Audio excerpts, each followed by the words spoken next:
Hello again, everybody. Welcome to part 2 of Gerbil's birthday challenge. I'll pick up my phone and just show around. I am at my town's local botanical gardens. I had to find a secluded spot so I can sit and read a book without people going, what the hell is this random dude doing and filming here? I've been to the bookstore. They are like Macca's this morning. They don't really want people filming inside the store, so so I decided not to. But I did get my book. As you can see, you can still see it on there, cover damage. I actually asked the lady what the deal was with the cover damage.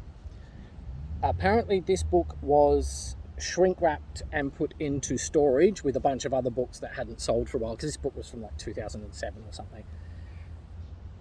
And when they got them out to sell them, the trainee got it out and cut the shrink wrap off, and so not only is it cut completely down there and sticky tape back together, but it's also cut down the front. But I've wanted this book for years, and it was stuck in a bargain bin for $19 because because some trainee had cut the cover into 3 pieces. But yeah, it's a political memoir. Picture of Bob Hawke on the back, Prime Minister of Australia from 83 to 91, I believe. And this is about the ambitious project he undertook in his first year as Prime Minister. It's Bob Hawke's Inventing New Zealand, the Big Experiment of 83. This is a really, really good book. I've actually seen excerpts from this book, or I've heard them, and this book is really good. It's actually really funny. And I've actually flipped through it on the way here, and I've found a couple of excerpts that I'm probably going to read. But yeah, on the back here it says, it was a momentous year, 1983. Australia was on the cusp of greatness. Its future as bright as a cloudless summer sky. The economy was booming, the people were prosperous, and the world was watching with envy-filled eyes. It was then, amidst the flurry of optimism, that the country's esteemed Prime Minister, Bob Hawke, hatched a plan that would change the course of history. In a fit of uncharacteristic whimsy, oh, sorry. I don't know how uncharacteristic it was. He was quite a whimsical guy. Oh, pardon me. In a fit of uncharacteristic whimsy, he decided to create a new nation, New Zealand. So this is about how Bob Hawke invented New Zealand in 1983. I'll see if I can find. I marked where I found them. Here you go. Here we go. I'll put little marks in there. Here we go.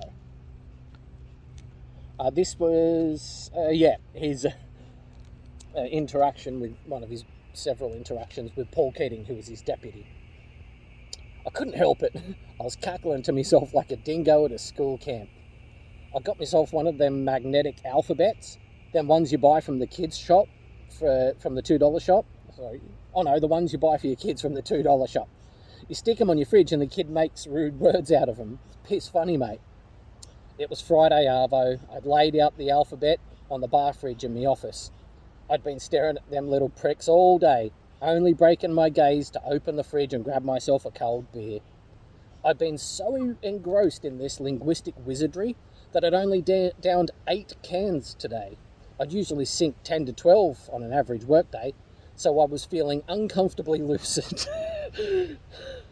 Especially so since my Deputy Prime Minister Paul Keating was sitting in the office with me, ogling me from across the desk like some sort of dribbling moron.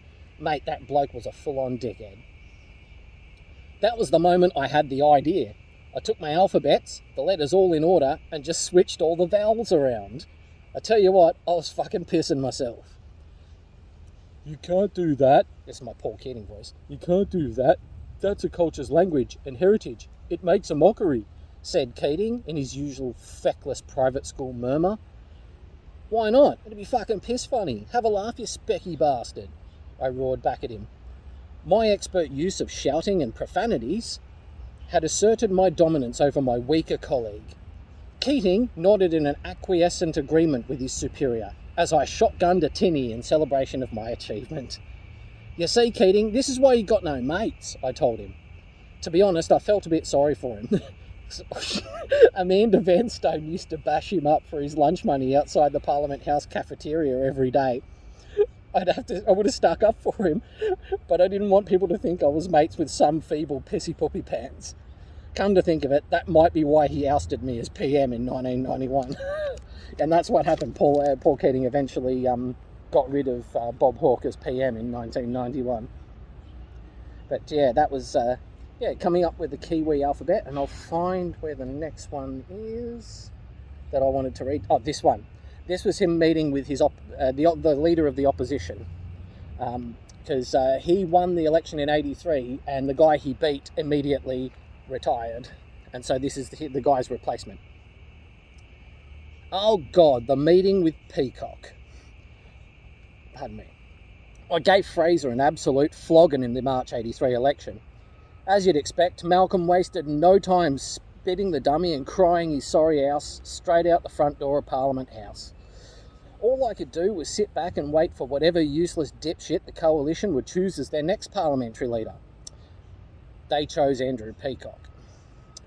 Normal kids used to go down the park with their mates and pretend to be Don Bradman or Neil Harvey, smacking a cricket ball around the park all afternoon.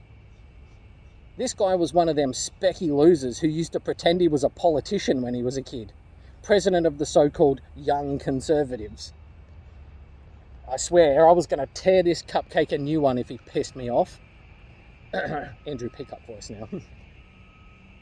This country may be heading towards an economic downturn. We've seen a 3.2% reduction in universal purchasing power over the last 3 fiscal quarters. Fuck, this bloke could drone on. Oh, look at you doing your sums, I replied. You think you've earned yourself a gold star sticker? I took out a roll of golden star stickers I'd nicked from a Kmart in Belconnen that morning. I stuck one right in the middle of Peacock's dopey forehead. Mr. Prime Minister, this is a serious matter. You're wasting taxpayers' money on this whole New Zealand project. We won't stand for it, he whimpered, cowering in his seat. He really showed me his resolve that day. In return, I showed him a fistful of knuckles. Opposition to the New Zealand project mysteriously ended that day. There's nothing a good smack in the chops won't fix. Oh man, this is a great book. I am really going to enjoy reading the rest of this. I've heard bits of it, but yeah, I am going to absolutely love this. So yeah, $19 for Inventing New Zealand, the big 1983 experiment, or the big experiment of '83 by Bob Hawke, AC, which I believe means Commander of the Order of Australia. So yeah, that's my new book for the day. I've always wanted to read this, and this is going to be real fun to read. Bob Hawke was a great man. Died in 2019. He was like 90 years old or something. But yeah, he was a widely beloved man. But I'll read this over the next few days. But now it's time to go and hunt for a Frido ice cream cake.